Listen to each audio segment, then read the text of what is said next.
Irmãos e irmãs, vamos a mais uma liturgia da palavra.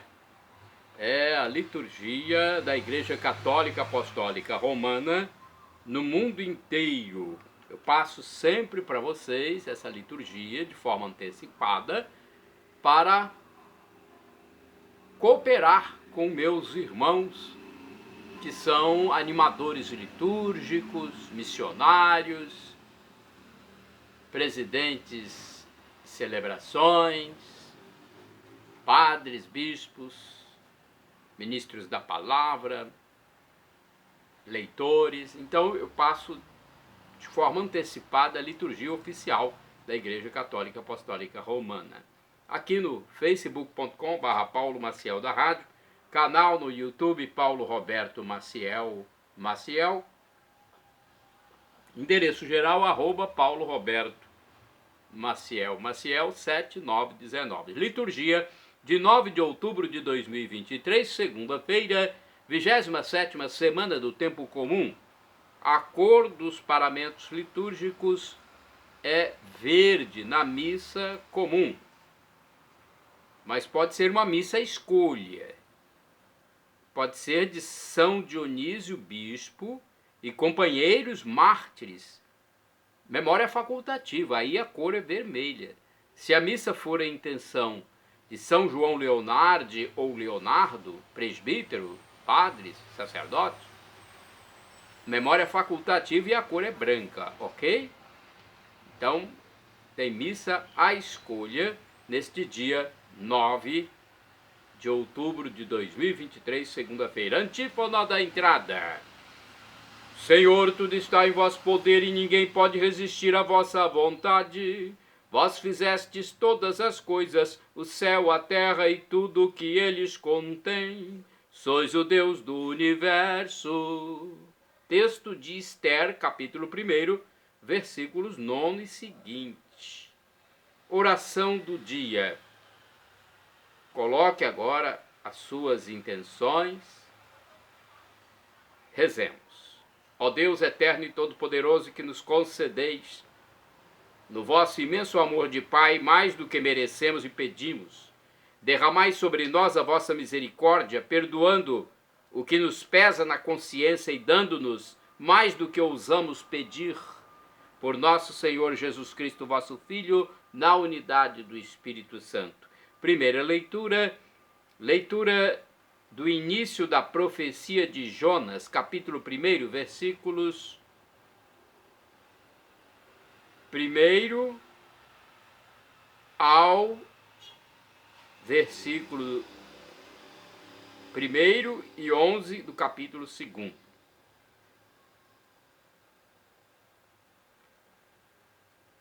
A palavra do Senhor foi dirigida a Jonas, filho de Amate, que dizia: Levanta-te e põe-te a caminho da grande cidade de Nínive, e anuncia-lhe que sua perversidade subiu até a minha presença. Jonas pôs-se a caminho a fim de fugir para Tarsis, longe da presença do Senhor. Desceu a Jope e encontrou um navio com destino a Tarsis. Adquiriu passagem e embarcou com os outros passageiros para essa cidade, para longe da presença do Senhor. Mas o Senhor mandou um vento violento sobre o mar, levantando uma grande tempestade que ameaçava destruir o navio. Tomados de pavor, os marinheiros começaram a gritar, cada qual a seu Deus, e a lançar ao mar a carga do navio para o aliviar. Jonas havia descido ao porão do navio, deitara-se e dormia a sono solto. O chefe do navio foi vê-lo e disse: Como tu dormes? Levanta-te e reza ao teu Deus.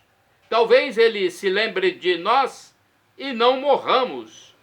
Disseram entre si os marinheiros: Vamos tirar a sorte para saber por que nos acontece esta desgraça. Lançaram a sorte, e esta caiu sobre Jonas. Disseram-lhe: Explica-nos, por culpa de quem nos acontece essa desgraça? Qual é a tua ocupação e de onde vens? Qual é a tua terra? De que povo és? Ele respondeu: Eu sou hebreu e temo o Senhor, Deus do céu, que fez o mar e a terra firme. Aqueles homens ficaram possuídos de grande medo e disseram: Como é que fizeste tal coisa? Pelas palavras dele, acabavam de saber que estava fugindo da presença do Senhor. Disseram então: Que faremos contigo para acalmar o mar? Pois o mar enfurecia cada vez mais. Respondeu Jonas: Tomai-me e lançai-me ao mar, e o mar vos deixará em paz. Eu sei que por minha culpa se desencadeou sobre vós esta grande borrasca.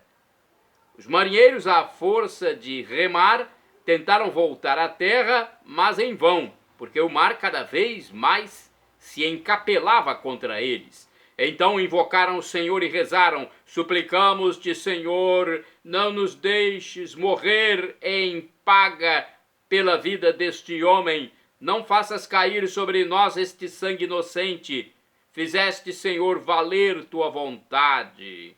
Então tomaram Jonas e atiraram-no no mar, e cessou a fúria do mar.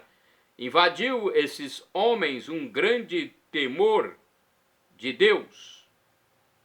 Ofereceram-lhe sacrifícios e fizeram-lhe votos.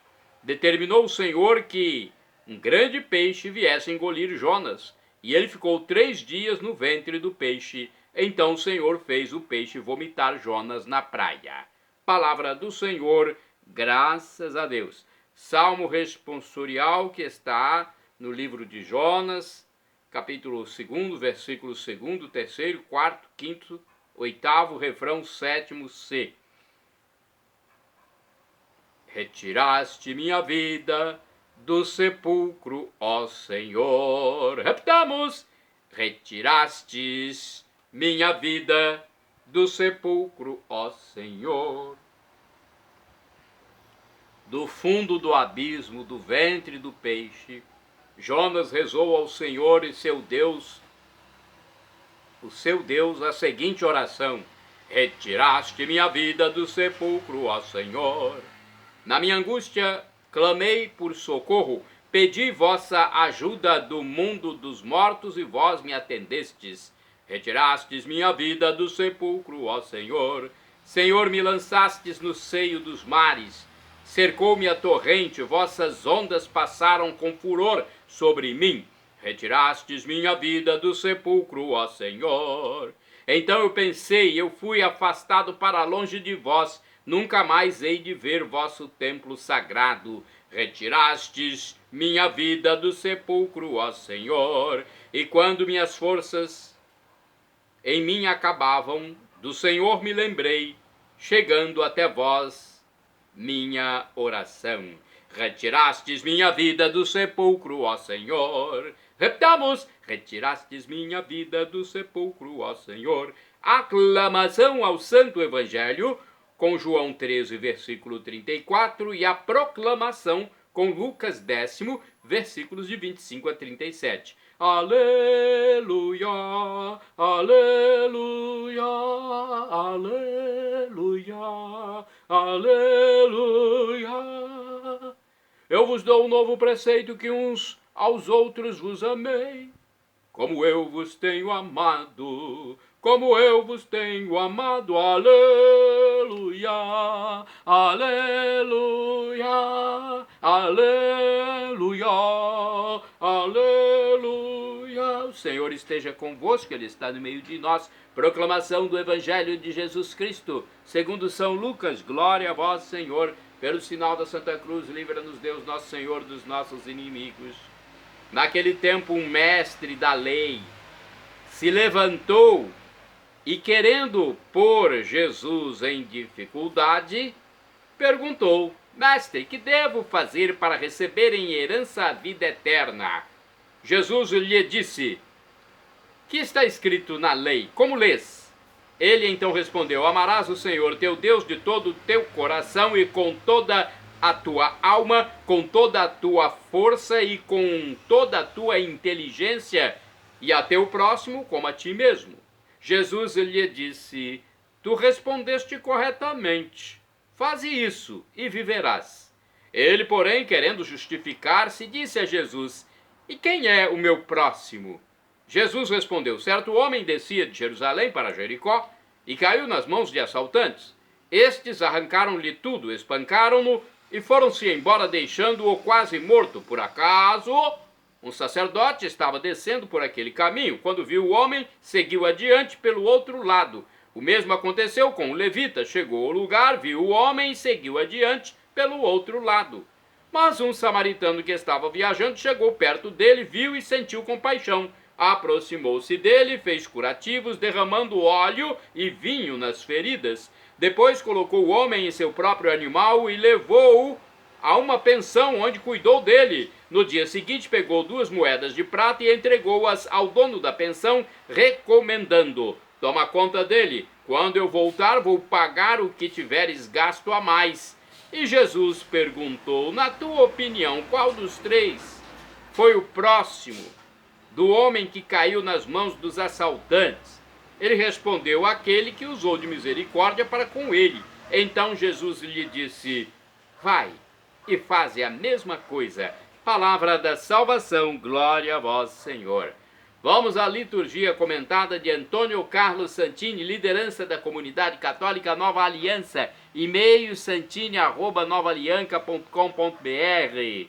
O título do seu comentário é Liturgia Comentada, faze isto e viverás. A base é Lucas, capítulo 10, versículos de 25 a 37. Neste evangelho, Jesus dialoga com um doutor da lei, isto é, um judeu especialista nos textos mosaicos, conhecidos como a Torá. A legista pergunta sobre o necessário para ter como herança a vida eterna. Jesus devolve-lhe a pergunta: o que está escrito na lei? Se Jesus de Nazaré não fosse tão educado, poderia ter dito: ora, você tem doutorado na lei e não sabe a resposta? Mas o interlocutor, de fato, conhece bem seu texto. Prontamente ele repete: Shema. Repete o Shema, recitado diariamente por um israelita fiel. E ali está o preceito de amar o Senhor Deus de todo o coração, cardia, com toda a alma, psique, com toda a inteligência, dianoia, um amor total, totalizante. E Jesus, antes de narrar a bela parábola do bom samaritano, exatamente um não-judeu que pratica a Shema de Israel, aponta ao doutor da lei: faze isto e viverás. Aqui está o nosso problema.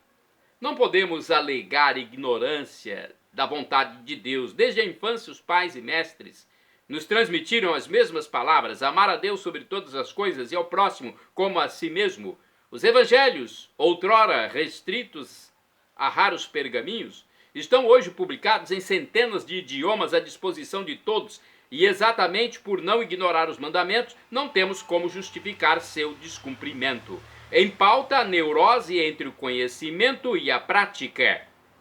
E a resposta de Jesus deixa claro que não basta o conhecimento, como ensinavam os gnósticos, para chegar à salvação, mas é preciso dar o salto da teoria à prática, da letra ao espírito. Assim, penso entender a mente daqueles que fogem do evangelho como o diabo foge da cruz. Para eles, é preferível manter-se na ignorância do que viver em permanente estado de culpa por não cumprir com os preceitos já conhecidos. É como se gritassem: não me ensinem o caminho, porque eu já decidi não caminhar por ele. E assim não deixam de manifestar certo infantilismo, como o jovem que dá as costas para não ouvir o conselho do pai.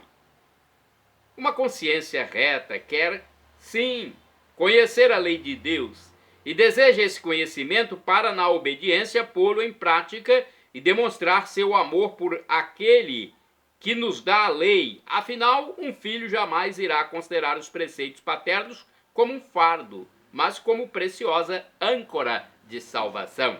Irmãos e irmãs, orai sem cessar. Senhor, faze-me viver nos teus caminhos.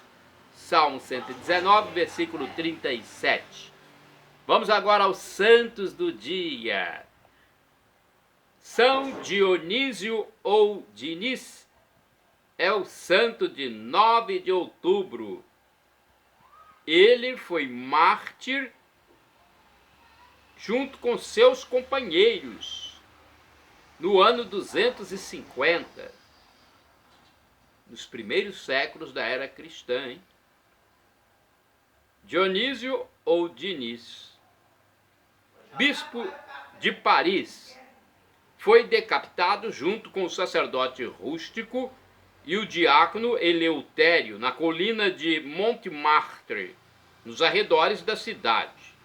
Segundo o site da comunidade Canção Nova, São Dionísio, de origem italiana, era um jovem missionário enviado pelo Papa Fabiano para evangelizar a antiga Gália do Norte, em meados do ano 250, portanto, no século III. Fundou a primeira comunidade católica em Lutécia, atual Paris, sendo eleito seu primeiro bispo. É popularmente conhecido como São Dinis de Paris. O sucesso de sua missão, porém, começou a incomodar os magos gauleses e os romanos fiéis ao imperador Valeriano, que perseguia duramente os cristãos. Os gauleses acusaram-no de bruxaria e práticas maléficas, e os romanos prenderam-no porque São Dinis não reconhecia o imperador como um deus. Forçado a negar a fé em Jesus Cristo, Dinis preferiu a morte. Em Paris, sofreu martírio, sendo decapitado no local hoje conhecido como Montmartre, isto é, Colina do Mártir. Foi venerado como o único padroeiro da França durante muito tempo e segue sendo aclamado pela mais antiga tradição cristã francesa, que o venera como um mártir cefalóforo, ou seja, carregador de cabeça. Esse nome se dá por causa da extraordinária cena após sua decapitação. A tradição conta que ele se levantou, tomou sua cabeça nas mãos e saiu em direção a Montmartre, onde foi enterrado. Os corpos de seus companheiros que haviam sido atirados no rio Sena foram resgatados e enterrados junto ao companheiro bispo. Sobre o túmulo em Montmartre, mais tarde foi edificada uma basílica, junto à qual, no ano 630, o rei Dagoberto fundou uma abadia. A abadia de Saint-Denis, em Paris, tornou-se tradicionalmente o local onde todos os reis da França, do século X ao século XVIII, foram enterrados. Além disso, muitas rainhas escolheram ser coroadas nessa abadia. Nesse período medieval, a igreja estava aliada com os francos, e por isso seus reis e rainhas buscavam lugares sagrados para serem enterrados ou coroados. Queriam encontrar na intercessão do santo padroeiro da França uma segurança para o seu posto, patrocínio espiritual e honraria sagrada. Hoje o apóstolo da Gália, como também é chamado, é invocado pelo povo cristão contra dores de cabeça e possessões demoníacas, além de ser homenageado como um dos primeiros pais da França. São Dionísio e seus companheiros demonstram a fidelidade a Cristo por meio do martírio, bem como esse espírito evangelizador que é capaz de desbravar e instalar a religião em novos lugares. Os trabalhos realizados naquele país geram frutos para gerações futuras, deixando um testemunho para toda a França. Santo do dia 9 de outubro, São João Leonardo, ou Leonardi, faleceu em 1609, presbítero, ou seja, padre, sacerdote, foi fundador dos clérigos da Mãe de Deus em 1574 e da Congregação da Doutrina Cristã para catequizar a juventude e premunir os adultos contra os erros da reforma. amigo íntimo de São Felipe Neri. Fundou em Roma uma escola para formar missionários. Santo do dia 9 de outubro, Santo Abraão. Abraão foi patriarca. Atendendo ao chamado de Deus, partiu de Ur dos caldeus em busca da terra que ele lhe prometeu. Olha aí um santo do Antigo Testamento, Santo Abraão. Santa do dia 9 de outubro, Santa Públia, do século IV, piedosa viúva de Antioquia, que se fez monja. Públia foi esbofeteada por ordem de Juliano, o apóstata, por cantar salmos que condenavam a idolatria. Santo do dia 9 de outubro, São Gisleno, monge, do século VII, foi eremita no bosque de Hainaut, na Bélgica. Fundou ali mesmo um mosteiro em honra a São Pedro e a São Paulo, dando origem à cidade de Saint-Ghislain. Santo do dia 9 de outubro, São Deusdedit, do ano 834, abade do mosteiro beneditino de Monte Cassino, Itália.